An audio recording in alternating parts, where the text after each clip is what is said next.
India freedom इन 1947, इससे easy कोई sentence नहीं हो सकता। इंडिया, भारत ने आजादी प्राप्त की कब? 1947 में। फटाफट आंसर निकाल लीजिए, क्या आने वाला है आपका आंसर, क्या रहेगा इसमें। अगर आप देख पा रहे हैं तो लास्ट में आपको सन मिला है। अगर कोई भी भूतकाल की सन मिलती है 1980, 1970, 1947, कोई भी 2001, यानी कि पास्ट टेंस, पास्ट की कोई सन मिलती है, उसमें हमेशा ही कौन सा टेंस होता है? आप कहेंगे सर उसमें पास्ट इंडेफिनाइट होता है। पास्ट इंडेफिनाइट में फिर वर्ब की कौन सी फॉर्म लगाते हैं? सेकंड लगाते हैं। तो आंसर क्या आया? गेट नहीं, हैड गोट नहीं, हैज गोट नहीं, गोट निकल के आया। 17 क्वेश्चन हल हो गए। 18 नंबर प्रश्न देखिए, थोड़ा सा दिमाग लगाना है, सही हो जाएगा। A lion by a hunter, एक शेर है वो शिकारी के द्वारा क्या किया गया? पकड़ा गया। क्या सोच रहे हैं कौन सा वाक्य है? एक्टिव है या पैसिव है? एक्टिव वॉइस के वाक्य में कर्ता प्रधान होता है। पैसिव वॉइस के वाक्य में क्या प्रधान होता है? कर्म प्रधान होता है। देखिए लायन तो कुछ नहीं कर रहा। अगर मैं एक सेंटेंस लिखूं ना, आई एम टीचिंग, मैं क्या कर रहा हूं? पढ़ा रहा हूं। He is writing a letter, दोनों वाक्यों को ध्यान से देखिए, इनमें कर्ता कुछ न कुछ कर रहा है। आई एम टीचिंग, में पढ़ाने का काम कर रहा हूं। He is writing a letter, वो एक पत्र लिखने का काम कर रहा है। जिसमें कर्ता प्रधान हो, एक्टिव हो, एक्टिव वॉइस होता है। और जिसमें वर्ब का सब्जेक्ट इनएक्टिव हो, निष्क्रिय हो, वहां ये कौन सा होता है? पैसिव वॉइस होता है। लाइन कुछ नहीं कर रहा। ये लाइन को इस शिकारी क्या कर रहा है? पकड़ रहा है। एक शेर को शिकारी के द्वारा पकड़ा गया, तो पैसिव वॉइस है। और पैसिव वॉइस के वाक्य में हमेशा वर्ब की कौन सी फॉर्म आती है? थर्ड फॉर्म आती है। तो ये और ये तो दोनों कट हो गए। कितने बच गए? कोट और वोज कट बच गया। तो एक्टिव वॉइस के वाक्य में तो कोट आ सकता है, बट पैसिव वॉइस के वाक्य में कोट नहीं आ सकता कभी भी। तो फिर क्या बच गया? वोज कोट बच गया। अपने प्रश्न हो गए 18। 19 नंबर प्रश्न की बात करते हैं। माई ब्रदर मी, ऐसा प्रश्न मैं पहले हल करवा चुका हूं। 2 प्रश्न ऐसे हल करवा चुका हूं। सोचिए क्या आएगा? माई ब्रदर मी। अगर कोई भी सेंटेंस में आपको कोई एडवर्ब नहीं मिलता है तो उसका दूसरा स्ट्रक्चर फॉलो कीजिए। ऐसी कोई वर्ब तो नहीं आ रखी हो जो संकेत कर रही हो कौन सा टेंस आएगा, या कोई ऐसा स्ट्रक्चर तो नहीं आ रहा हो जो संकेत कर रहा हो ये टेंस आएगा। अगर इस सेंटेंस को ध्यान से देखें तो मेन वर्ब जो हम यूज में ले रहे हैं वो क्या है? रिमेंबर है। और रिमेंबर किस प्रकार की वर्ब है बताइए? Verb of perception. Verb of perception वो क्रियाएं होती है जो इंद्रियों से संबंधित होती है। और जो क्रियाएं इंद्रियों से संबंधित होती है वो कौन सी फॉर्म नहीं लेती? आईएनजी फॉर्म नहीं लेती। इसमें इज रिमेम्बरिंग नहीं हो सकता, वोज रिमेम्बरिंग नहीं हो सकता। अब माई ब्रदर के अनुसार यूज कर लीजिए कि मेरा भाई मेरे को रोज को याद करता है, क्योंकि याद करना मस्तिष्क का काम है। और मस्तिष्क का काम वाली क्रियाएं इंद्रिय क्रियाएं होती है जब वो मूल रूप में काम करे। माई ब्रदर सिंगुलर नाउन है तो सिंगुलर वर्ब आएगी। बताइए रिमेंबर सिंगुलर वर्ब है या रिमेंबर सिंगुलर वर्ब है? रिमेंबर तो आप कहेंगे सर प्लूरल है। क्या है? प्लूरल है। तो सिंगुलर क्या बच गई? रिमेंबर बच गई। 19 क्वेश्चन हल हो गए। 20 नंबर देखिए, बड़ा इंपॉर्टेंट वाक्य। एज सी केम टू मी, जैसे वो मेरे पास आया, आई टू माई ब्रदर, मैंने as she came to me, जब वो मेरे पास आया, मैं अपने भाई से कुछ बातचीत कर रहा था या करूंगा या कर चुका था, जो भी। ऐसा सेंटेंस में मैं पहले आपको बता चुका हूं। ऐसा भी मैं आपको पहले बता चुका हूं। मैंने कहा है कि कोई भी सेंटेंस की शुरुआत एज या व्हेन से होती है। और इस क्लॉज में कौन सी वर्ब मिलती है? वर्ब की सेकंड फॉर्म। तो सेकंड क्लॉज होता है, उसमें एक्शन जारी होता है। उसमें एक्शन क्या होता है? जारी। और उसमें कौन सा टेंस आएगा? पास्ट कंटिन्यूस आएगा। Past continuous. तो as she came to me, देख लीजिए वर्ब की कौन सी फॉर्म आएगी? सेकंड फॉर्म आ गई। तो यहाँ पे कौन सा टेंस आएगा? पास्ट कंटिन्यूस आएगा। पास्ट कंटिन्यूस की वर्ब चेक कर लीजिए। टॉक्ड नहीं है, इज टॉकिंग नहीं है, हैड टॉक्ड नहीं है, वाज टॉकिंग हो गया। As she came to me, जब वो मेरे पास आया, मैं अपने भाई से बातचीत कर रहा था। 20% हो गए। 21 नंबर देखिए, Tom early the next month, the next day. फटाफट आंसर निकालिए भाई, क्या आएगा? तब तक मैं कलर को चेंज कर लेता हूं। फटाफट आप गैस कीजिए कि इसका आंसर क्या आने वाला है। Tom early the next month, कि अगले महीने टॉम जल्दी क्या करेगा? एडवर्ब बड़ी इजी से, क्या एडवर्ब मिला? नेक्स्ट डे मिला, अगले दिन। फ्यूचर इंडेफिनिट हो गया। कौन सा हो गया? Future indefinite. तो टाइम टॉम के साथ क्या आएगा? फ्यूचर इंडेफिनिट में क्रिया तो लगती है अपनी विल या शैल, और उसके साथ वर्ब की कौन सी फॉर्म आती है? फर्स्ट फॉर्म आती है। तो टॉम के साथ विल लगेगा। Will gets up, shall got up, got तो सेकंड फॉर्म होगी ना, और हमें कौन सी लगानी है? फर्स्ट लगानी है। विल गेट अप, ये भी नहीं हो सकता। 2 में कंपेरिजन बच गया। 2 में comparison. Will gets up, will get up, जो अपना फ्यूचर इंडेफिनिट टेंस है उसमें वर्ब की कौन सी फॉर्म आती है? फर्स्ट फॉर्म आती है। अब टॉम को देखना है आपको, टॉम नहीं सॉरी, जो अगर मॉडल लग गया तो उसके साथ ऐसे ही इसका प्रयोग नहीं होता। विल गेट जब नहीं होगा क्या हो जाएगा, विल गेट अप हो जाएगा।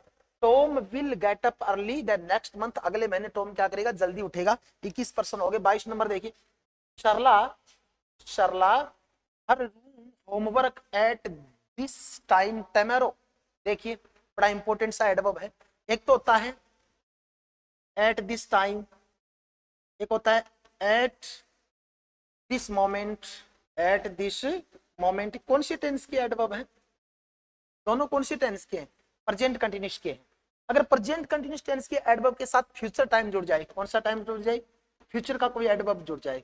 जैसे इसमें देखिए एट दिस टाइम, यहां तक कि प्रेजेंट कंटिन्यूस का एडवर्ब है, उसके बाद फ्यूचर टाइम जोड़ दिया। क्या जोड़ दिया, future time. Eight this time उसके बाद future time, at this moment के बाद फ्यूचर टाइम या फ्यूचर का एडवर्ब, तो उसमें फ्यूचर कंटिन्यूस टेंस होता है। कौन सा होता है, फ्यूचर कंटिन्यूस। तो फ्यूचर कंटिन्यूस की वर्ब देखिए, विल डूइंग, ये तो हो ही नहीं सकता, मॉडल के साथ आईएनजी नहीं आता। सेल डन भी नहीं हो सकता। Will be doing, would do, यानी कि फ्यूचर जो कंटिन्यूस टेंस होता है उसकी एच भी होती है, विल बी और शैल बी, और उसके साथ वर्ब की फर्स्ट फॉर्म के साथ क्या आता है, आईएनजी आता है। तो फिर आंसर निकल के क्या आ गया, विल बी डूइंग। अपने प्रश्न हो गए 22। 23 नंबर प्रश्न देखिए क्या कह रहा है, they have been working in this factory since then. बड़ा इंपॉर्टेंट वाक्य है, ध्यान से देखिए।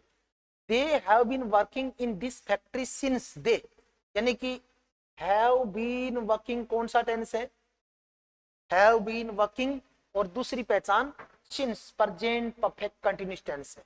प्रेजेंट परफेक्ट कंटिन्यूस टेंस, चाहे वो प्रेजेंट परफेक्ट कंटिन्यूस हो। प्रेजेंट परफेक्ट कंटिन्यूस टेंस के वाक्य में हमें सिंस या फोर के बाद ज्यादा टाइम मिलता है। क्या मिलता है, टाइम मिलता है। अगर आपको परफेक्ट कंटिन्यूस पार्ट मिले और सिंस या फोर के बाद आपको पूरा क्लोज मिले, क्या मिले, क्लोज, तो उस क्लोज में हमेशा कौन सा टेंस आता है, सोचिए। They have been working in this factory since then, उसमें हमेशा वर्ब की सेकंड फॉर्म आती है, मतलब कौन सा टेंस हो गया, पास्ट इंडेफिनिट हो गया।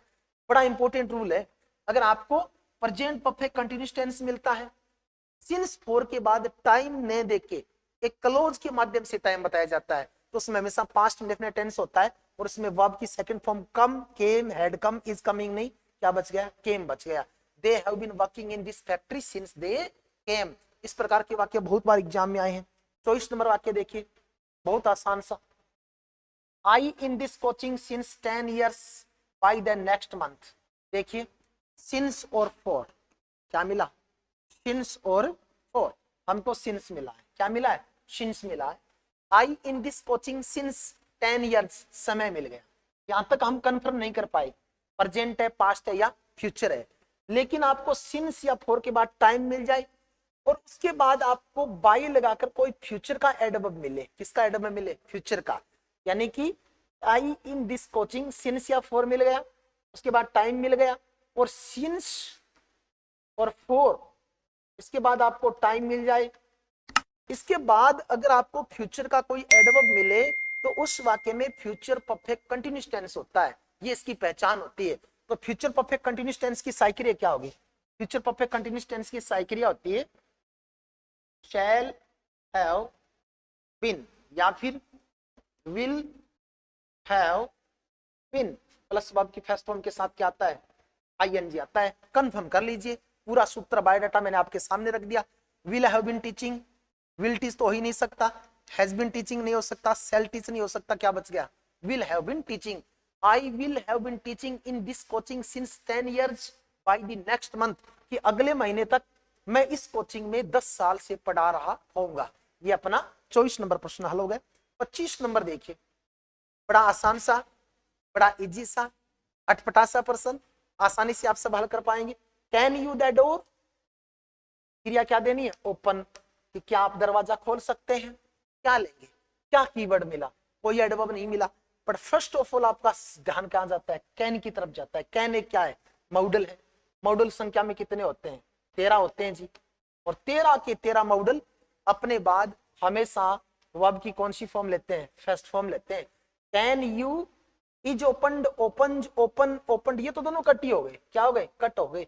अब दो बच गए, ओपन्ड और ओपन, यानी कि क्रिया की फर्स्ट फॉर्म बोला है मैंने, क्रिया का सिंगुलर रूप नहीं बोला है। एस या ईएस लगाने से तो वर्ब का कौन सा रूप हो जाता है, सिंगुलर रूप बन जाता है। तो सिर्फ एंड सिर्फ इसमें यूज होगा ओपन का।